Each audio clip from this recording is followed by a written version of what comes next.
Last season's top three in the Championship are now the bottom three in the Premier League, all winless with just 1 point each. Luton, of course, finally getting off the mark at the weekend. So between them, that means that they have just 3 points from a possible 48.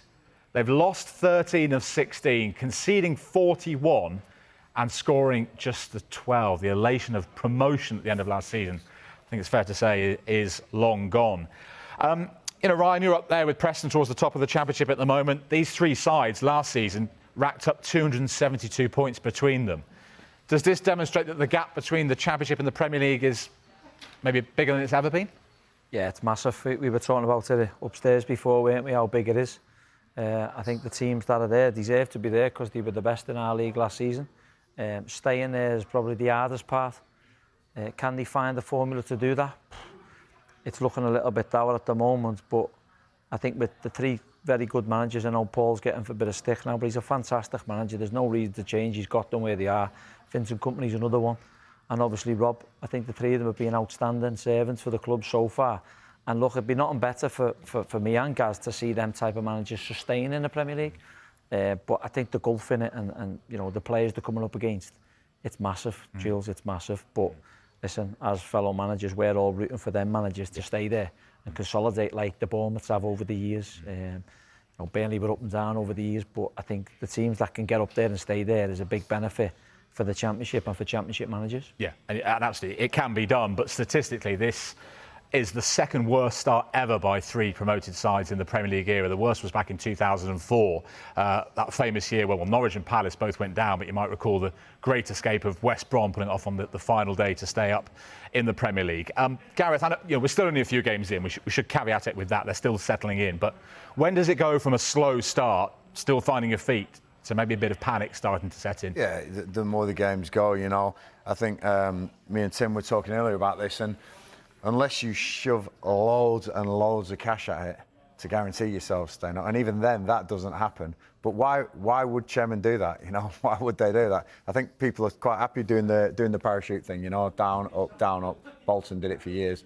Burnley, as you say, doing it. We mentioned Forest, didn't we, upstairs, and they signed 25 different players last year or something. A whole squad change, a lot of money, and it worked. But it doesn't always work. And what if it doesn't work? You've shelled out all that cash and you're not getting the Premier League money again. It's a gamble. It really is a gamble. But as you've seen, the Bournemouths, but they did spend as well, when they got up there. So it's tough, very tough. And I think the gulf is just going to get bigger and bigger with the cash that's in that league. I think the good news, Gaz and Lowe, is that for the teams like Everton and Bournemouth and teams like that who could struggle, Nottingham Forest, and we know they spent a lot of money, it's the easiest league to stay in now. If you're going to struggle, because you've got the three promoted sides who look like they're going to be up against it all until the end. So if you are an Everton this year, it's almost a get out of jail free card. Jules is buzzing with that. But it is. But you don't have to throw too much at it. I agree with Gaz. I mean, you throw the money at it. Marinakis is a different story. I mean, he threw absolute fortunes at it, but they've managed to sell Brennan Johnson for an awful lot of money to Tottenham, so it balances the books a little bit, and they've great business. I think I really believe that they're capable of staying up. I think that no one even questions now whether they get relegated or not, but they should still be in that throw.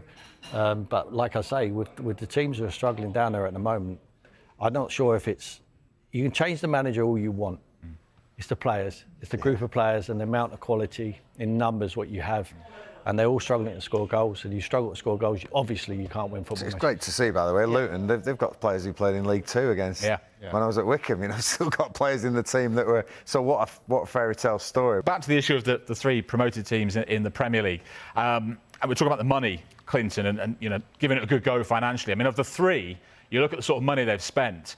Burnley, £94 million net they've spent this summer, which is more than quadruple what Sheffield United and Luton have spent so far. They've played it more cautiously. So are Burnley therefore under the most pressure and have the most to lose then? Yeah, of course they have, because they've spent the money. You see there, Luton haven't spent a lot, and neither has Sheffield United, but Burnley have spent quite a bit. That's net spend, by the way. Yeah, I know that's net spend, but what I would say about Burnley, I tipped them at the start of the season to survive. I'm still going to say they will survive. I saw them against Man United. Problem with them is they play very attractive football. But the biggest problem is scoring goals. And that's the hardest thing to do in football, is put the ball in the back of the net. So you need the centre forward. I know they had the boy Foster out. I saw them against Nottingham Forest. I thought they should have won the game. They were unlucky. Zanderberg, it's not a handball for me. This is momentum takes him, and Foster pull it in the back of the net. So they have kind of been unlucky. I was at the Sheffield United game as well on the weekend. And when it goes 3-0, I'm looking around the pitch and I'm watching and I'm thinking, who in that team is going to galvanise that team to say, let's get tight and not get beat 4 or 5? And it just didn't happen. It just didn't happen. They kept going forward, and it was easy. Kieran Trippier never had a game like that, like 3 assists, 8 different goal scorers. I know if I'm me, Lowe, as centre forwards, I'm looking away, wishing I'd come away with the match ball. Yeah. I bet Callum, I spoke to him after the game, he was like, he's kind of devastated he had to come off, and Isak came on and obviously kind of got his goal because he thought there was loads of goals in it, but they were all over the place. Even here, Davis should clear his line, he plays Isak in.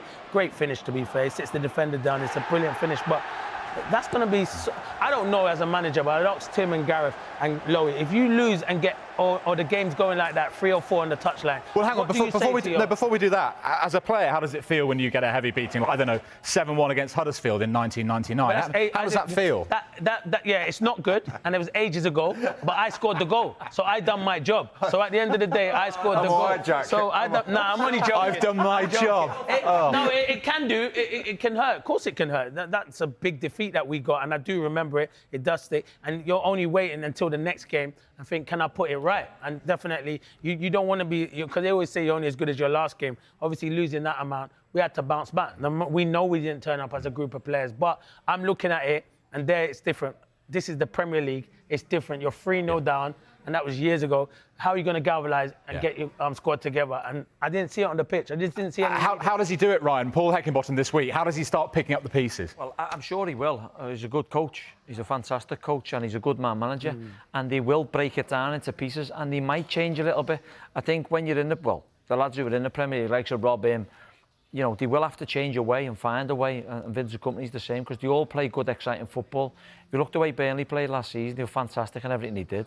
Sheffield United was saying they were the 2 by far the best teams, footballing teams. So I think what they will do is they'll look at the fixtures, as you see there, and they'll look at teams who they think they can beat. Tim mentioned teams before who I won't mention because I might not be able to get back into Liverpool. But the fact of the matter is, they'll be looking at them type of teams and think, I can get points off these. But listen, as a coach and a manager, I'm sure them managers who are in the Premier League now will look at what they can do better, and they'll do all the dirty bits to make sure that they do things properly. And I think they'll have a group of lads that'll be itching to wanting to stay in the Premier League, because financially gains and everything that comes with it. I'm not writing the 3 of them off just yet. It is tough for them at the moment, but other teams are going to go through spells. You know what I'd say, Jules? Watching the first 10, 15 minutes, Sheffield United were really good. You're just thinking, can they score that early goal? I tell you one thing, McAtee is a top player, causing problems. They got Hamer and they got Archer. So they've got 3 people that can create chances. But their biggest problem at the moment, speaking to a lot of them, when I was coming out of the ground, the fans, is defensively. It's not good enough. They're conceding too many goals. But they got to work harder than everyone else. Yes. They're not going to have the quality, not going to have the superstar. Burnley, the other day, you know, they controlled the football match, but it was the best players beat the best team on the night because of Bruno Fernandes, a wonderful pass from Johnny Evans, and the volley was brilliant. Yep. They wasn't the best team, Man United. We've got the best individuals. When you come up and you can't afford that superstar, then you have to be stronger. You have to be more together. And you have to be resolute. You have to try and find a way. You can't open up the game against these superstars because they rip through you like they did. Newcastle got very good footballers and they're well drilled. So I think it's going to be a real struggle. But they knew it was going to be a struggle. I mean, it's not a surprise for any of these managers. They knew it would be a struggle.